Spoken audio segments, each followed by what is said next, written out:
বুঝি না, পাকিস্তান বুঝি না, বিদেশি শক্তি বুঝি না, র বুঝি না, ইসকন বুঝি না। বিজয়কে যারা প্রস্তাবিত করতে আসবে তাদের স্থান বাংলার জমিনে থাকতে দেওয়া হবে না। যারা দুষ্কৃতির মাধ্যমে, হিন্দুত্ববাদ কায়েমের মাধ্যমে, জয় শ্রীরাম স্লোগান এদেশে কায়েমের মাধ্যমে পরাজিত শক্তিকে কামব্যাক করার পায়তারা চালাচ্ছে, তাদেরকে ধরে ধরে বিচার করা হবে, তাদেরকে ধরে ধরে বিচার করা হবে। ছাত্র জনতার রক্তের মাধ্যমে আল্লাহ পাক যে বিজয় দান করেছে, এই বিজয়কে প্রস্তাবিত করে ইসকনের ঘাড়ে লিগ সওয়ার হয়ে বাংলাদেশের সমাজ পরিবর্তনকে আবার প্রস্তাবিত করে হাসিনা আপাকে আনার পায়তারা চালানো হচ্ছে। পরিষ্কার বক্তব্য, এই দেশে রক্তের বন্যা বইবে, কিন্তু লেডি ফেরওয়ানকে আসতে দেওয়া হবে না। পৃথিবীর রন্ধে রন্ধে যেখানে রক্ত ঝরতেছে, সন্ত্রাসী কর্মকাণ্ড চলছে, এর মূল কারিগর হচ্ছে ইহুদি কুত্তার দল, আর এক অংশে রক্ত ঝরাচ্ছে হিন্দু জানোয়ারেরা। গোটা ভারতবর্ষে হিন্দুদের চক্রান্তের কারণে মুসলমানরা শান্তিতে নাই। একটি সাম্প্রদায়িক উজ্জ্বল রাষ্ট্র হচ্ছে সোনার বাংলাদেশ। আবহমান কাল থেকে বাংলাদেশের সংস্কৃতি, বাংলাদেশের ঐতিহ্য, বাংলাদেশের চেতনা, মুসলমান আধিক্যতার পরেও আমরা সংখ্যালঘুদেরকে নিয়ে শান্তিতে বসবাস করছি। আর ভাই কথা বলেন ঠিক কিনা যেরকম? যদি আমরা অ্যাটাক হইতাম, আমরা যদি আক্রমণাত্মক ভঙ্গি আমাদের থাকতো, তো ভাদুঘরের মতো জমিনে একজন হিন্দু বসবাস করতে পারতো না। আপনি ভাদুঘরের হিন্দুদেরকে জিজ্ঞাসা করেন, তারা আমাদের মুসলমানের চাইতে ভালো আছে। আরেকটি কথা বলি, ব্রাহ্মণবাড়িয়া উলামায়ে কেরামের শহর, তৌহিদি জনতার শহর। ভাই কথা তো বলবেন, বলেন এই শহর আলেমদের, বলেন এই শহর তৌহিদি জনতার।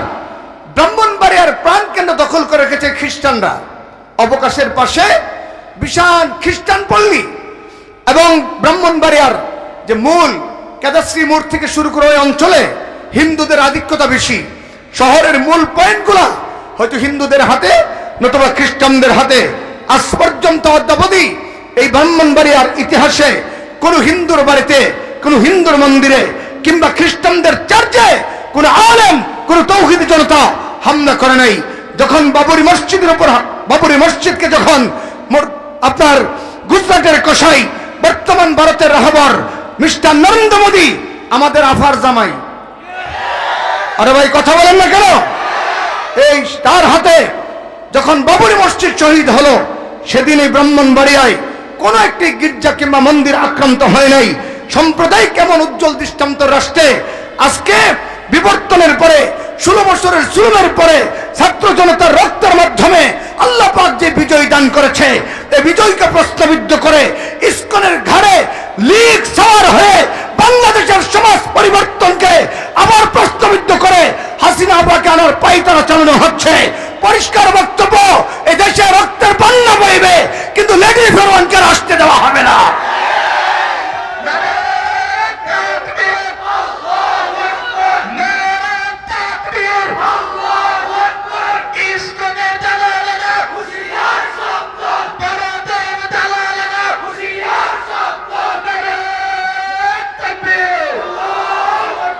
দেখুন, আমরা উদারতার আর কি পরিচয় দেব?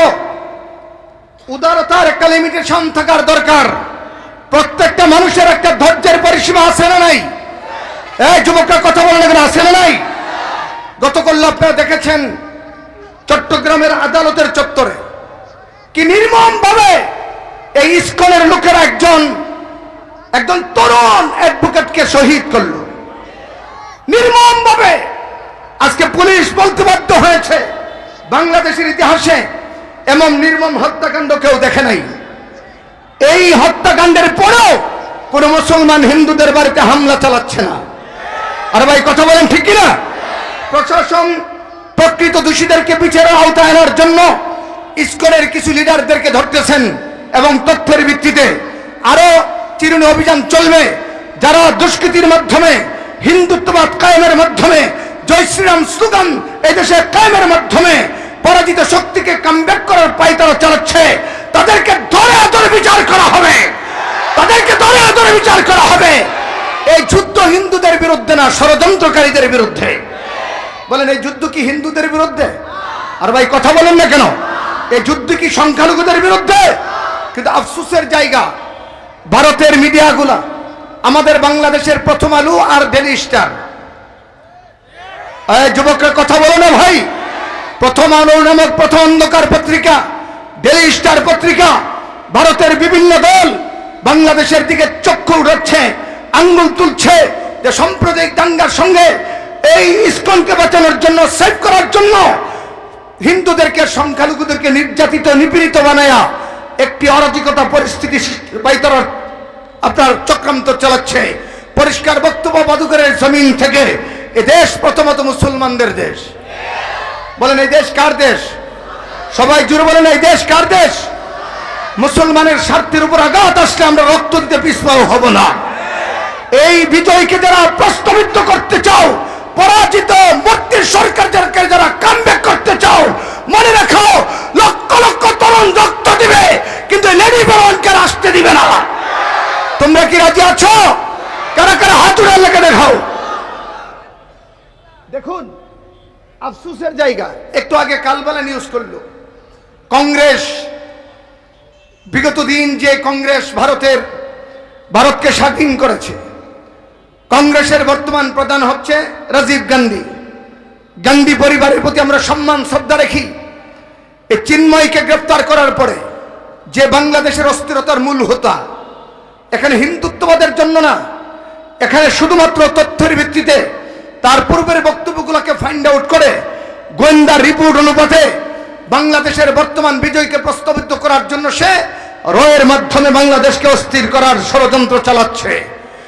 এর তথ্যের ভিত্তিতে চিন্ময়কে গতকাল গ্রেফতার করা হয়েছে। আমরা আশ্চর্যবোধ হই, 2021 সালে আমরাও গ্রেফতার হয়েছিলাম।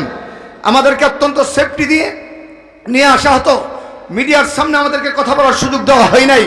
কিন্তু গতকাল তাকে গ্রেফতার করার পরে প্রেজেন্ট বেলে তাকে হ্যান্ডমাইক দিয়ে বক্তব্য দেওয়ার সুযোগ দেওয়া হলো। অন্য হিন্দুদেরকেও সুযোগ দেওয়া হচ্ছে। আমরা প্রশাসনকে বলবো এই দ্বৈত নীতি ছেড়ে দেন। আইনের আওতায় আনার পরে যদি তারা প্রকৃত বিচার দোষী হয়, তাদেরকে বিচারের আওতাধীন আনেন। তাদেরকে কনফারেন্স করার জন্য, বক্তব্য দেওয়ার জন্য এই সুযোগগুলো দিয়েই বাংলাদেশকে আপনারা উস্কে দিচ্ছেন। প্রশাসনের মধ্যে যারা গাপটিমেন আছে তাদেরকে আমরা বিচারের আওতাধীন আনার জন্য দাবি জানাচ্ছি। একটি কথা বলে যাই, আর কখন আসি না আসি জানি না, আপনারা শুনেন, এই বিজয় বাংলাদেশে অর্জিত হয়েছে, বিজয় আছে এবং থাকবে। বলেন বিজয়টা থাকবে কিনা? জোরে কান একটু আওয়াজ করবে, বিজয় থাকবে কিনা? বিজয়ের বিরুদ্ধে যারাই ষড়যন্ত্র করে, ভারত বুঝি না, পাকিস্তান বুঝি না, বিদেশি শক্তি বুঝি না, বুঝি না, ইসকন বুঝি না, বিজয়কে যারা প্রস্তাবিত করতে আসবে তাদের স্থান বাংলার জমিনে থাকতে দেওয়া হবে না। একজন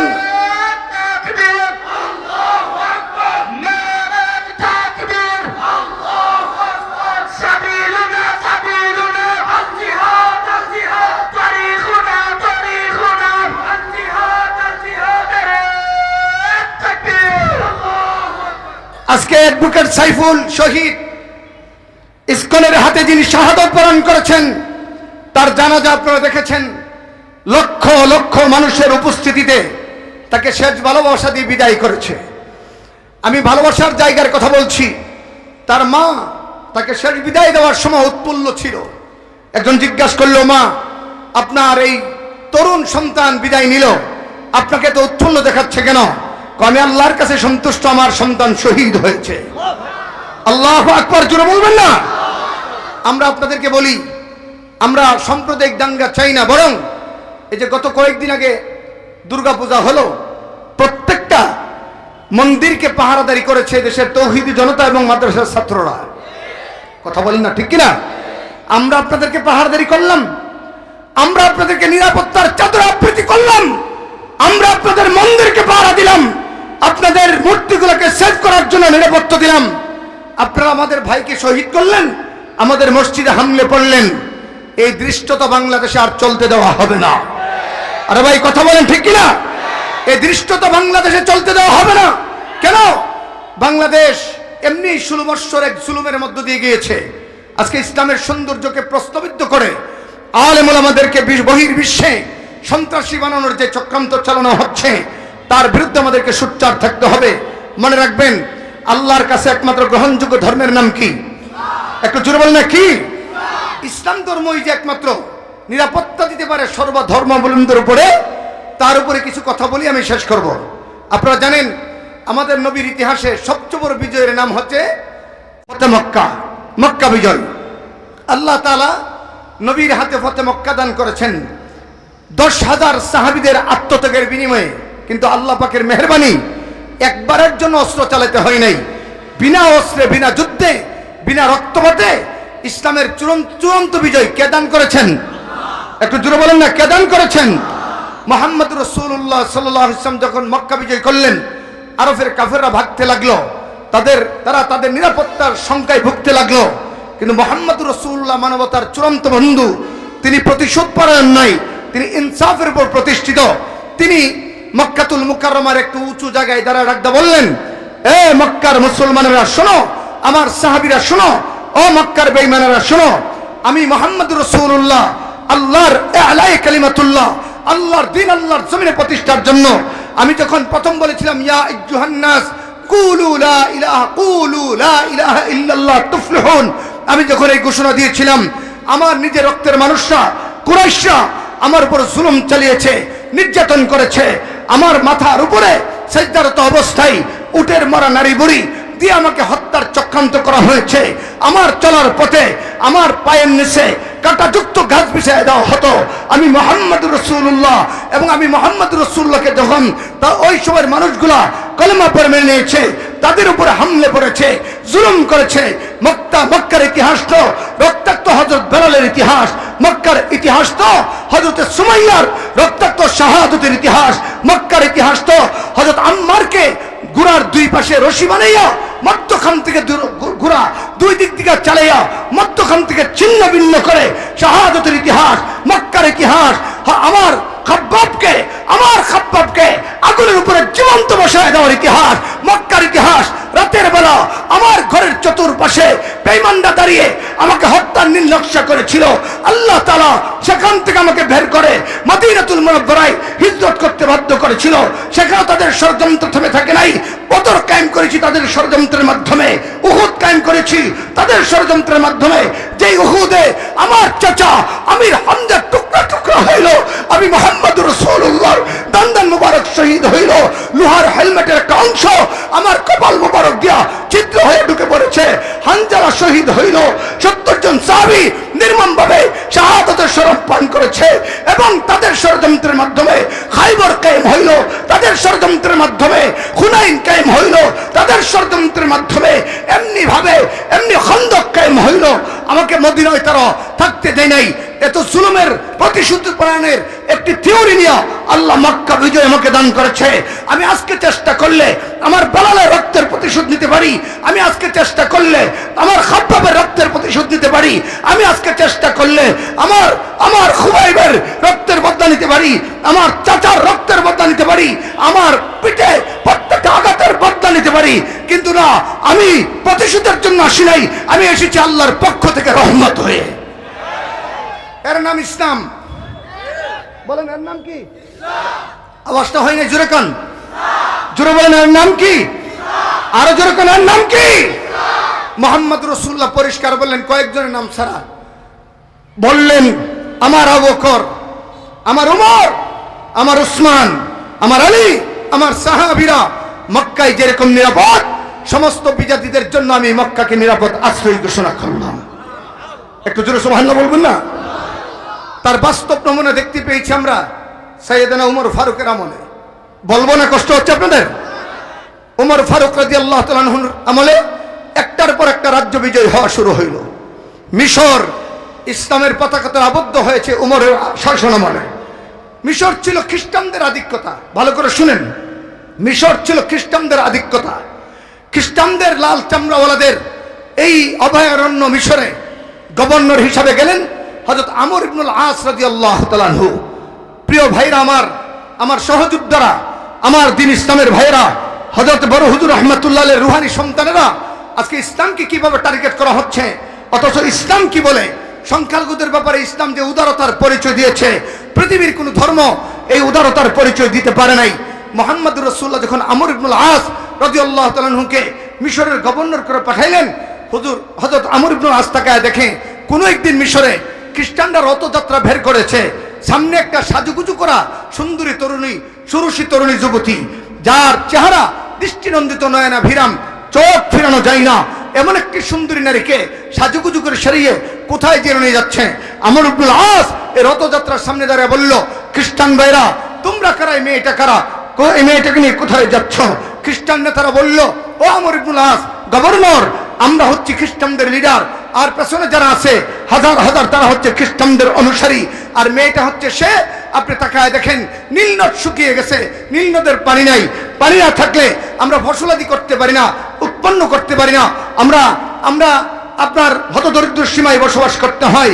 নীল নদের ট্র্যাডিশন হচ্ছে যদি নীল নদ শুকিয়ে যায় তবে একজন সুন্দর সুরুষী তরুণী যুবতীকে আমরা নীল নদের মিডলে, শুকনা নীল নদের মিডলে যদি আমরা জবাই করি এবং এই তরুণীর রক্ত পাওয়ার পরে নীল নদ খুশি হয়। আজকে এই মেয়েটাকে নিয়ে যাচ্ছি, আমাদের পক্ষ থেকে তাকে বলি দেওয়া হবে, তাকে উৎসর্গ করা হবে পানির জন্য। হযরত আমর ইবনুল আস রাদিয়াল্লাহু তাআলা আনহু দীপ্ত কণ্ঠে ডাকতে বললেন, এই খ্রিস্টানরা, এটা তোমাদের খ্রিস্টানদের রীতিনীতি, এখন মিশরে খ্রিস্টানদের রীতিনীতি না, মুসলমানের রীতিনীতি। একটু জোরে বলেন না সুবহানাল্লাহ। বুঝে থাকলে বলেন, এই দল কি মুসলমান না খ্রিস্টান? এই মেয়েটা কি মুসলমান না খ্রিস্টান? একটি খ্রিস্টান মেয়ের জীবন বাঁচানোর জন্য আমর ইবনুল আস রথযাত্রার সামনে দাঁড়িয়ে বললেন, হ্যাঁ তোমরা এই মেয়েকে বলে দিবা কি দিবা না, ফয়সালা দিবে আমিরুল মুমিনিন। আল্লাহু আকবার, জোরে বলবেন না? তখন খ্রিস্টানদের নেতারা বলল, যদি তাই হয়, যদি এটাই পসিবল হয় তবে আমাদের পানির কি হবে? বলল যে আমিরুল মুমিনিন যতক্ষণ না বলে ততক্ষণ আমার পক্ষ থেকে আমরা কোনো ফয়সালা দিতে পারবো না, এতক্ষণ পর্যন্ত তোমাদেরকে অপেক্ষা করতে হবে। খ্রিস্টানরা হযরত আমর ইবনুল আসের সিদ্ধান্ত মেনে নিলেন, আমিরুল মুমিনিনের কাছে চিঠি লিখলেন, ওগো আমিরুল মুমিনিন, এই ঘটনা, আমি একটি সংখ্যালঘু নারীর জীবন বাঁচিয়েছি, এখন তাদের দুইটা দাবি যে নীল নদের পানি কিভাবে আসবে এই ফয়সালা আপনাকে করতে হবে। এই চিঠি নিয়ে মদিনাতুল মুনাওয়ারায় যখন বার্তা বাহক যায়, আমিরুল মুমিনিন চিঠির অপর পৃষ্ঠেই লেখেন, আমর ইবনুল আস, তুমি মিশরের গভর্নর হয়ে একটি সংখ্যালঘু নারীর জীবন বাঁচানোর জন্য তোমাকে মোবারকবাদ। একটু জোরে সুবহানাল্লাহ বলবেন না? তোমাকে মোবারকবাদ। পাশাপাশি বাকি রইল নীল নদের পানি। আমি নদীর উপর একটা চিরিকুট লিখে দিলাম, নদীর উপর একটা চিরিকুট লিখে দিলাম, এই চিরিকুটটা নদীর নিচে রাখবা, দেখবা আল্লাহর পক্ষ থেকে পানির ফয়সালা হয়ে যাবে। হ্যাঁ, মুসলমানের ইতিহাস তো এই ইতিহাস, যাদের কথা নদীর পানিও শুনে। একটু জোরে সুবহানাল্লাহ বলবেন না? আল্লামা ইকবাল সুন্দর করে লেখেন, আই মুঝে গজলা, আই মুঝে গজলা, তু ভি পহচানতে হে হামকো, বহরে জুলমতে ঘুরে দৌড়া দি হামনে। গাজদা নদীর তীরে দাঁড়াইয়া আল্লামা ইকবাল ডাকতে বলে, হে গাজদা নদী, আমাকে চিনো, আমি সেই মুসলমান। সাদ ইবনে আবি ওয়াক্কাসের নেতৃত্বে সিদ্দিক আকবরের জমানায় যখন পারস্যের অস্তিত্বকে মুসলমানরা মাটির সাথে মিশায়া কালেমার ঝান্ডা উড্ডীন করে, আমিরুল মুমিনিন হযরত সাদ ইবনে আবি ওয়াক্কাস যখন ৬০,০০০ নবীর সাহাবীকে জিজ্ঞেস করলেন, ও সাহাবীরা, বিজয় রথ কি এই পারস্য পর্যন্ত সীমাবদ্ধ থাকবে নাকি গাজদা নদী পার হয়ে ওই আফ্রিকার ভূখণ্ডে পর্যন্ত কালেমার ঝান্ডা উড্ডীন করা দরকার? সাহাবায়ে কেরাম ডাকতে বলে, এ আমার তুলাবা আজিজরা, শুনো, আমি তোমাদেরকে ঠিক বলছি, এ আমার কলিজার টুকরা মাদ্রাসা সন্তানরা শুনো, সাহাবায়ে কেরামের চেতনা শুনো, সাহাবায়ে কেরামের ঈমান শুনো। সাহাবায়ে কেরাম ডাকতে বললেন, ইয়া আমিরুল মুমিনিন, পৃথিবীর পরাশক্তি, আমরা পারস্যের অস্তিত্ব মাটির সাথে মিশিয়ে দিয়েছি, পারস্যের রন্ধে রন্ধে কালেমার ঝান্ডা উড্ডীন করেছি, আগুনের পূজার পরিবর্তে পারস্যে প্রতিষ্ঠিত হয়েছে লা ইলাহা ইল্লাল্লাহু মুহাম্মাদুর রাসূলুল্লাহ সাল্লাল্লাহু আলাইহি ওয়াসাল্লাম। তবে আমাদের যুদ্ধ এখানে শেষ হবে না, আল্লাহর দুনিয়ায় যতটুকু বাকি আছে ততটুকু পর্যন্ত দিন কায়েম করব না, তোমরা শাহাদাত বরণ করব।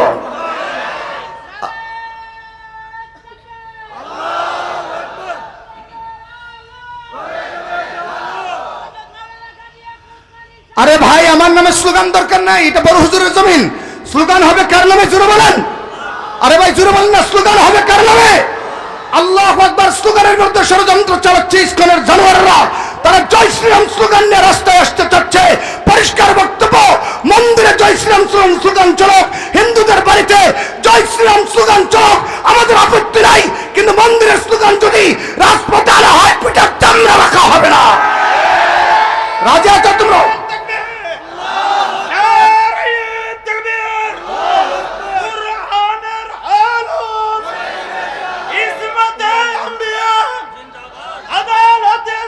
জিন্দাবাদ জিন্দাবাদ।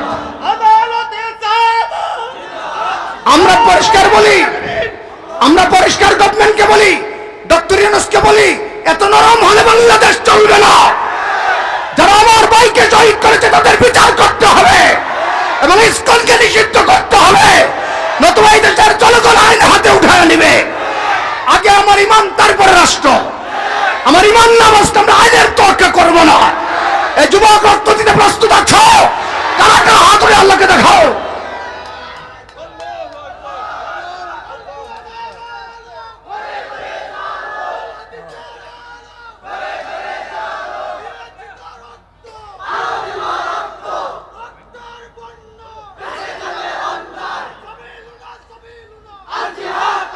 শুনুন, একটি কথা বলে যাই, ভালো করে শুনুন। পাকিস্তান থেকে 1 সাগর রক্তের বিনিময়ে আমরা স্বাধীনতা অর্জন করেছি, ভারতের প্রভুত্বের জন্য নয়। এদেশে বন্ধুত্ব চলবে, প্রভুত্ব চলতে দেওয়া হবে না। আসেন, বন্ধুত্বের জন্য বুক খুলে দিলাম, কিন্তু প্রভুত্বের জন্য আসবেন হাত ভেঙে পকেটে ঢুকাই দেব। কথা বলেন ঠিক কিনা? মুফতি আমিনী বলেছিলেন, এই যুবক তোমাকে বলছি শুনো, মুফতি আমিনী বলেছিলেন ভারতের পেটের ভিতরে বাংলাদেশ থাকতে পারে, কিন্তু বাংলাদেশের 16 কোটি তৌহিদি জনতা তাকবীরের জয়ধ্বনি দিলে ভারত টুকরা টুকরা হয়ে যাবে। তোমাদের আছে অস্ত্র, আমাদের আছে আল্লাহু আকবার।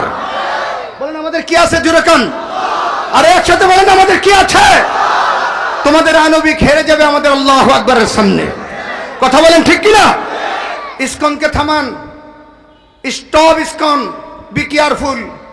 বলে দিলাম, আঙ্গুল সোজা বাঁকা আছে, সোজা করার আঙ্গুল সোজা আছে, বাঁকা করার সুযোগ কিন্তু আমরা নিচ্ছি না। আরে ভাই কথা বলেন না ঠিক কিনা? তোমরা সার্চ করার জন্য ব্রাহ্মণবাড়িয়ার তৌহিদি জনতাই যথেষ্ট। এরা রক্ত দেয়, পিছপা হয় না। প্রমাণ 2001 সালের শহীদ, প্রমাণ 2013 সালের হাফেজ, 2016 সালের হাফেজ মাসুদ শহীদে আপনাদের ভাদুঘরের, প্রমাণ 2021 সালের 16 শহীদের ব্রাহ্মণবাড়িয়া। তোমরা কি আল্লাহর জন্য জীবন দিতে প্রস্তুত আছো? আল্লাহ কবুল করে বলেন আমিন। আমির আল মুমিনিন রওনা করলেন, চলো। এদিক দিয়ে আফ্রিকার রাষ্ট্রনায়ক সে চিন্তা করলো, যেই বাহিনী আফ্রিকারে পারস্যকে শেষ করে দিছে, তাদের সামনে তো আমরা মশা, সুতরাং অপকৌশল করলেন। গাজদা নদীর সমস্ত নৌকা পারাপার সব বন্ধ করে দিলেন। 60,000 সাহাবী আমির আল মুমিনিন সাদ ইবনে আবি ওয়াক্কাস নিয়ে দাঁড়ানো, সবার ঘোড়া আছে। আল্লাহু আকবার বলবেন না? সবাই হতাশ হয়ে গেলেন। আমির আল মুমিনিন সাদ ইবনে আবি ওয়াক্কাস রাদিয়াল্লাহু তাআলা আনহু ডাকদা বললেন, কোনো পরোয়া নাই, ওয়ালা তাহিনু ওয়ালা তাহজানু ওয়া আনতুমুল আ'লাউনা ইন কুনতুম মুমিনিন। মুমিনের কোনো ভয় নাই। কেন? মুমিনের সঙ্গে কে আছে? আরে ভাই জোরে বলেন না, মুমিনের সঙ্গে কে আছে? মুমিনের সঙ্গে আল্লাহ আছে। ডাকদা বললেন, আমি ঘোড়া চালাচ্ছি নদীর পানির উপরে, তোমরাও চালাও। আয়াত পড়লেন, ওমা রমাইতা ইয রমাইতা ওয়ালাকিন্নাল্লাহ রমা। বিসমিল্লাহ করে নদীর পানির উপরে ঘোড়া চালাইছে 60,000 সাহাবী। বিদায়া ওয়ান নিহায়া কিতাবে ইমাম ইবনে কাসির রাহমাতুল্লাহ লেখেন, 60,000 সাহাবী এই নদীর পানির উপরে ঘোড়া চালায়া নদীর ওই পারে পৌঁছে গেছে। এর নাম মুসলমান। আরে ভাই বলেন না, বলেন না এর নাম কি? ওই পার যাওয়ার পরে সাদ ইবনে আবি ওয়াক্কাস কো, আচ্ছা পারানোর সময় আপনাদের সব মালামাল ঠিক আছে তো? কোনো কিছু হারাই নাই তো? সব সাহাবীরা বলে সব ঠিক আছে। একজন কো, হুজুর আমি ঘোড়ার লাগাম টানতে গিয়া আমার হাতের প্লেটটা, কাঁসাটা এই নদীর মধ্যে পড়ে গেছে। তিনি নদীর পারে দাঁড়াইছেন। ডাক কয়, নদীর পানি, আমাদের পরিচয় জানিস? নাহনু আসহাবু রাসূলুল্লাহি সাল্লাল্লাহু আলাইহি ওয়াসাল্লাম, আমরা হচ্ছি নবীর সাহাবীর দল। আরে ভাই আল্লাহু আকবার জোরে বলেন না। একদল তো আছে সাহাবীদেরকে খুঁচা নামালে তাদের জীবনই বাঁচে না। সাহাবীদের বিদ্বেষীদের দল এই দেশে চলতে পারে না। ইসলাম করবেন আগে সাহাবীদের আদর্শকে মেনে নিতে হবে। ভাই কথা বলেন ঠিক কিনা জোরে কান। মুহতারাম হাজিরিন, তিন নদীর পারে দাঁড়ায় কয়, এই নদীর পানি, আমরা না নবীর সাহাবী? এই আলায়া কালিমাতুল্লাহর জন্য আমরা বের হয়েছি। আল্লাহর জমিনে আল্লাহর দ্বীন প্রতিষ্ঠা করব। আমার সাথীর একজন যোদ্ধার, একজন মুজাহিদের কাঁসা তুই আটকে রাখার ক্ষমতা রাখিস না। আমি অর্ডার করলাম, যেখানে আছে তাড়াতাড়ি কাঁসাটা বের করে দেয়। একটু জোরে বলেন না সুবহানাল্লাহ। আফ্রিকার কালো মানুষগুলো কয়, এটা আবার কেমন কথা? নদীর পানি আবার মানুষের কথা শুনে নাকি? হ্যাঁ, ইতিহাস বলে তিনি হুকুম করতে দেরি নদীর মিডলে একটা বানকিরেলের মতো পানি ঘুরতেছে। সুবহানাল্লাহ। কিছুক্ষণ পরে পানি স্পিডে ঘুরে এক পশলা পানি নদীর এই পার চলে আসছে। সবাই তাকায় দেখে পানির সঙ্গে পেয়ালাটা চলে এসেছে। বলেন এর নাম মুসলমান, বলেন সবাই বলেন না, এর নাম কি? কবি নজরুল বলছে, সেই শক্তি আজ ফিরিয়ে আন, আল্লাহু আকবার রবে পূর্ণ কাপুক। সেই শক্তি ফিরে আনতে হবে আল্লাহু আকবার ধ্বনির মাধ্যমে। এই কথা বলা ঠিক কিনা জোরে বলো। আমর ইবনুল আসকে সাইয়েদনা ওমর ডাক ডাকল, একজন সংখ্যালঘু নারীর জীবন বাঁচানোর জন্য তোমাকে মোবারকবাদ। বাকি রইল পানি। আমি নদীকে একটা চিরকুট লিখে দিলাম, এই চিরকুটটা একটা চিঠি নদীর বুকে রাখবা। ফয়সালা করবেন কে? একটু জোরে বলেন না। যখন নাকি চিঠির উত্তর চলে আসলো, আমিরুল মুমিনিন সাইয়েদনা ওমরের চিঠি, এটা যেন তেন হাতের চিঠি না, যাকে শয়তান ভয় পা। আল্লাহ নবী ডাকদা বললেন, সাহাবীরা শোনো, ওমর যেই রাস্তা দিয়ে যায় ওই রাস্তায় শয়তান কখনো চলাচল করে না। একটা মজার ঘটনা শুন বলবো। আরে ভাই কথা বলেন না কেন? সাহাবী বিদ্বেষী জামাতের নাম হচ্ছে শিয়া। আরে ভাই কথা বলেন না। সাহাবী বিদ্বেষী জামাতের নাম কি? আর শিয়ারা সবচেয়ে বেশি সমালোচনা করে আবু বকর এবং উমরের রাদিয়াল্লাহু তাআলা আনহুমা। তো ইরানের এক শিয়া সাইয়েদনা উমর আর আবু বকরের নামে দুইটা গরুর নাম রাখছে। দুইটা গরুর নাম রাখছে, একটার নাম আবু বকর, একটার নাম উমর। আল্লামা জুলফিকার নকশবন্দি দামাত বরকাতুল্লাহ আলিয়া খুতবাতে জুলফিকারের ঘটনা আনছে। ঘটনাক্রমে ওই গরুর দুইটার একটা গুতা দিয়ে মালিক মেরে লেছে। তো ওই এলাকায় একজন বুজুর্গ থাকতো, গিয়া দেখো যেই গরুটার নাম উমর এইটাই গুতা দিয়েছে। সুবহানাল্লাহ বলবেন না? যেই গরুটার নাম উমর এইটাই গুতা দিছে। খবর নিয়ে গিয়া দেখে, হ্যাঁ যেই গরুটা উমর এটা গুতা দিয়ে মালিক মেরে লেছে। আর হুজুর এটা আপনি কেমনে বুঝলেন? নামের একটা তাসির আছে না? আমার এই চট্টগ্রাম আলারা ভাই বুঝি না, আপনাদের ব্রাহ্মণবাড়িয়ার তৌহিদি জনতার ইমানের স্পিড এমন কেন? আমি কি আমাদের ফখরে বাঙ্গাল বড় হুজুর আছে না? আর ভাই একটু জোরে বলেন না ঠিক কিনা?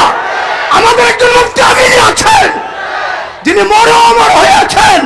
তিনি আমাদেরকে শিখিয়েছেন, কল্লা দিবা ইমান দিবা না, কল্লা দিবা কুরআন দিবা না, কল্লা দিবা নিজের ইজ্জত দিবা না। এই মাটির নাম হচ্ছে ব্রাহ্মণবাড়িয়া। ওমরের চিঠি নদীর বুকে, সুবহানাল্লাহ কয় না? ওমরের চিঠি কোথায়? নদীর বুকে। নদীর বুকে যখন চিঠি আসলো, স্রোতশীলতার মাধ্যমে পানি এসে গোটা নদী ভরপুর হয়ে যায়।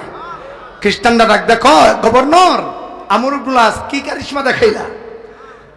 চিঠি যেখানে রক্ত দিতাম, যেখানে নারী বলি দিতাম, মানুষটারও বাঁচাইলা। একটি চিরকুটের এমন পার, যে চিরকুটের মাধ্যমে গোটা নদী পানি ভরপুর হয়ে গেল। চিরকুটটা কি এমন কারিশমেটিক চিরকুট? আমর ইবনুল আস ডাকদা বলেন, ও খ্রিস্টানেরা শোনো, এই চিরকুট জেনতেন হাতের চিরকুট নয়, এটা হলো সাইয়েদনা ওমরের হাতের চিরকুট। খ্রিস্টানরা ডাকদা বলেন, কি লেখা ছিল? এই চিরকুটের লেখার এমন পাওয়ার কেন? আমর ইবনুল আস ডাকদা বললেন, আমিরুল মুমিনিন নদীর চিঠি লেখছে। ডাকদা বলে, ওরে নদী, তুই যদি তোর নিজের হুকুমে পানি দেস, তোর মতো পানি আমার দরকার নাই। আর তোর পানি যদি আমার আল্লাহর হুকুমে প্রবাহিত হয়, আমার চিঠি পাওয়ার সঙ্গে সঙ্গে পানি ভরপুর হয়ে যাবি। আল্লাহু আকবার বলবেন না? এই চিঠির প্রভাবে গোটা নদী পানিতে ভরপুর হয়ে গেছে। ইতিহাস সাক্ষী, এই চিঠির বয়স হলো 1400 বছর। এই যে পানি আসলো, আজ পর্যন্ত একদিনের জন্য নদীর পানি শুকাই নাই। ইতিহাস বক্তারা লেখে, কিয়ামত পর্যন্ত শুকাবে না। এই ট্র্যাডিশন, এই সংস্কৃতি, সংখ্যালঘুদের নিরাপত্তার এই বিধান একমাত্র কায়েম করেছে মুসলমান। কথা বলেন ঠিক কিনা? আওয়াজ করে বলেন না। বড় মুসলমান বলেন না, ঠিক কিনা জোরে বলো। হ্যাঁ, আমাদের ব্রাহ্মণবাড়িয়া আপনার এর চেয়ে বড় উজ্জ্বল দৃষ্টান্ত দেই। হাটহাজারী মাদ্রাসা দক্ষিণ পূর্ব এশিয়ার শ্রেষ্ঠ দ্বীনি বিদ্যাপীঠ। আরে ভাই কথা বলেন না কেন? দেওবন্দের পরেই যে মাদ্রাসার নাম আমাদের কলিজায়, এই মাদ্রাসার নাম কি? আরে ভাই একটু জোরে বলেন না। উম্মুল মাদারিস। হাটহাজারী মাদ্রাসার মসজিদের বাউন্ডারি যেখানে শেষ, মন্দিরের বাউন্ডারি সেখানে শুরু। আপনারা দেখেন নাই? আরে ভাই কথা বলেন না কেন? আপনারা দেখেন নাই? আপনারা দেখবেন প্রত্যেকটা আন্দোলনের সময় হুজুরা বলে, আগে মন্দির পাহারা দাও। এরা মন্দির পাহারা দেয়, পাহারাদারি করে, মূর্তিকে সেফটি দেয়, হিন্দুদের নিরাপত্তা দেয়। আফসোস, আমরা আমরা তোমাদেরকে নিরাপত্তা দেই, আর তোমরা ভারতের এজেন্টকে এজেন্টকে বাস্তবায়ন করার জন্য, আমাদের গলায় প্রভুত্বের শিকল চূড়ানোর জন্য, আমাদেরকে দাস বানানোর জন্য তোমরা আমাদের বিরুদ্ধে ষড়যন্ত্র করবা। এই দিন আর বাংলাদেশে চলবে না। এই দিন আর চলতে দেওয়া যাবে? বলেন হিন্দুদের হিন্দুয়ানাগিরি চলবে, ইসকনের আস্ফালন চলবে না। আর ভাই কথা বলেন না কেন? বলেন ইসকনের ষড়যন্ত্র চলতে দেওয়া, একসাথে বলেন না, ইসকনের ষড়যন্ত্র চলতে দেওয়া কেন? প্রথমত আমার এই দেশ মুসলমানের ইমানের সেন্টিমেন্টের দেশ। আজ থেকে 750 বছর পূর্বে আল্লাহু আকবার জয়ধ্বনির মাধ্যমে রাজা কর্কমিন্দের বিরুদ্ধে হযরত শাহজালাল যে তাওহীদের ঝান্ডা উড্ডীন করেছেন, এই ঝান্ডাকে কলুষিত করতে দেওয়া হবে না। শাহজালাল নাই, তার আল্লাহু আকবার আছে না নাই? আরে ভাই কথা বলেন না কেন? হযরত শাহজালাল নাই, তার আল্লাহু আকবার জয়ধ্বনি আছে না নাই? আমরা আমাদের মুরব্বির দিকে তাকায় আছি। আমাদেরকে সিদ্ধান্ত দিবেন আল্লামা সাজিদুর রহমান সাহেব দামাতুল কদমুল আলিয়া। যুবকরা কথা বলে না কেন? আমাদেরকে সিদ্ধান্ত দিবেন আল্লামা মুফতি মুবারকুল্লাহ সাহেব, আমাদেরকে সিদ্ধান্ত দিবেন তানভীরুল হক সিরাজি, আমাদেরকে সিদ্ধান্ত দিবেন আলী আজম কাসিমি সাহেব, আমাদেরকে সিদ্ধান্ত দিবেন আল্লামা জুনাইদ আল হাবিবি। তারা যদি আমাদেরকে রক্ত দিতে ডাক দিয়ে দিতে রাজি আছি তো ইনশাআল্লাহ? একটু জোরে কোন দিতে রাজি আছি তো ইনশাআল্লাহ? বলেন ইমানের ব্যাপারে কোনো ছাড় নাই? বলেন জীবন আগে না ইমান আগে? এই যুবকরা সবাই কয় জীবন আগে না ইমান আগে? আমি আমার কওমি সন্তানদেরকে বলি, তোমরা তোমাদের চেতনায় জাগ্রত হও। তোমাদের হৃদয়ে যে দেওবন্দীয়তের চেতনা আছে, এই চেতনা মোতালা করবা। শুধু দেওবন্দের দস্তাদৃশ নিয়ে পড়ে থাকলে হবে না।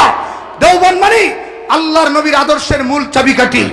দেওবন্দে আছে হযরতে আশরাফ আলী থানভী রাহমাতুল্লাহ আলাইহির মতো খানকার একজন পীর, তার মতো একজন কলম সৈনিক। দেওবন্দে আছে খতমে নবুয়তের মধ্যে মুজাহিদ হযরত আতাউল্লাহ শাহ বুখারী। আরে ভাই কথা বলেন ঠিক কিনা? দেওবন্দ মাদ্রাসায় আছে হযরত আনোয়ার শাহ কাশ্মীরি রাহমাতুল্লাহ আলাইহির মতো জগৎ বিখ্যাত হাদিস বিশারদ। দেওবন্দে আছে ইদ্রিস কান্দুলবী রাহমাতুল্লাহ আলাইহির মতো মুফাসসির কোরআন। দেওবন্দে আছে হযরত হুসাইন আহমদ মদনীর মতো মধ্যে মুজাহিদ। কথা বলেন ঠিক কিনা? যেরকম আমি আপনাদেরকে জিজ্ঞাসা করি, দেওবন্দ আমাদের চেতনার নাম, দেওবন্দ আমাদের আদর্শের নাম কেন? দেওবন্দের রং মদিনার রং এক রং। কথা বলেন ঠিক কিনা? প্রকৃত আহলে সুন্নাহ ওয়াল জামাত হচ্ছে দেওবন্দ। বলেন দেওবন্দের যেখানে সুন্নত, আরে ভাই কথা বলেন না কেন? দেওবন্দের যেখানে, আফসোসের একটা জায়গা বলি, এই আহলে সুন্নাহ ওয়াল জামাতের এই নামটা চুরি করছে তাহিরি বন্দরা। ওমা ঘুমাই গেছেন কেন আপনারা? তারা আহলে বেদাত। বলেন তাহিরিরা কি নাম দিছে? আহলে সুন্নি।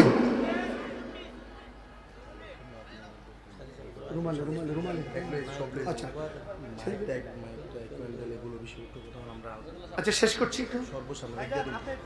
মাশাআল্লাহ, আপনি একটু পেছনে যান, এই শুনেন আমার কথা, শুনেন আমার দিকে তাকান। প্রকৃত সুন্নি হচ্ছে কওমি উলামায়ে কেরাম। এই নামটা চুরি করছে ভান্ডারীরা। জাহাঙ্গীর হুজুরে দেখছেন না, কদিন আগে যে ফানিদ নাম ছিল, দেখতে একটা জলস্তির মতো মনে হয়েছিল। এরা নাম দিয়ে সুন্নি, অথচ সুন্নতের লেশ তাদের নাই, আছে বেদাত। গত কয়েকদিন আগে আপনারা দেখছেন সুলতানপুরের এই মুচরে তাহিরি রাতের বেলা ওয়াজ করে 8-10টা গুন্ডা সন্ডা লইয়া স্লোগান দিয়েছে, তুমি কে আমি কে, সুন্নি সুন্নি। মানে আমাদের এই যে সমন্বয়ক ভাইরা তাদের স্লোগানকে নকল করে সে নতুন ভাবে এদেশের মানুষকে আকর্ষণ করার পায়তারা চালাচ্ছে। আমি উবাইদুল মুক্তাদিদের 5 কুত্তা তাহিরিকে বলবো, এই স্লোগান দিতে ব্রাহ্মণবাড়ি আসবা না। আরে ভাই কথা বলেন ঠিক কিনা? তুমি না আওয়ামী লীগের দালাল আছিলা? বলেন উবাইদুল মুক্তাদিরের পক্ষে সে ভোট চাই নাই? আরে ভাই কথা বলেন না কেন? উবাইদুল মুক্তাদিরের চামচামি সে করে নাই। আজকে ডিসিআর এসপি মহোদয় বলেছেন তার ওয়াজ ব্রাহ্মণবাড়িয়া চলবে না, চলতে দেওয়া হবে। আর একটা কথা বলি, আপনাদের ভাদুঘরে আসে আগ্রাবাদের একটা ভণ্ড সাহাবী বিদ্বেষী সাইফুর রহমান নাজামি, তার ছেলে ইমাম হায়াত, যারা নবীর সাহাবী আমির মুআবিয়াকে কাফের বলে। আওয়াজটা হয় নাই, একটু জোরে বলেন। এই সাহাবী বিদ্বেষীরা ভাদুঘর ঢুকতে পারবে না। এই ভাদুঘরের যুবকরা রাজি আছে তো? না, আমির মুআবিয়ার শত্রুরা ভাদুঘর ঢুকতে পারবে না। ঢুকবে তো পিঠের চামড়া উঠায় দিতে হবে। কারা কারা রাজি হাত উঠে আল্লাহকে দেখাও। নারায়ে তাকবীর, সাহাবা কেরাম হারামের শত্রু ওরা। তাকবীর। তাদের আর একজন সুলেজন আছে নাইম দৌলতবাড়ির। আরে ভাই কথা বলেন না কেন? নাইমের আস্তানা মাটির সাথে মিশাইয়া দিতে হবে। এই ভণ্ডের আস্তানা ব্রাহ্মণবাড়িয়ার সীমানায় থাকবে না। রাজা আছেন ইনশাল্লাহ। আমাদের শাইখ সাজিদুর রহমান হুজুর জানিয়েছেন, ডিসি এবং এসপি মহোদয়রা জানিয়েছেন, তাহিরির ওয়াজ ব্রাহ্মণবাড়িতে ব্যান। যেখানে পাবেন ইনফর্ম করবেন, পুলিশ ভাইরা গিয়ে ব্যবস্থা নেবে। রাজি আছেন তো ইনশাল্লাহ?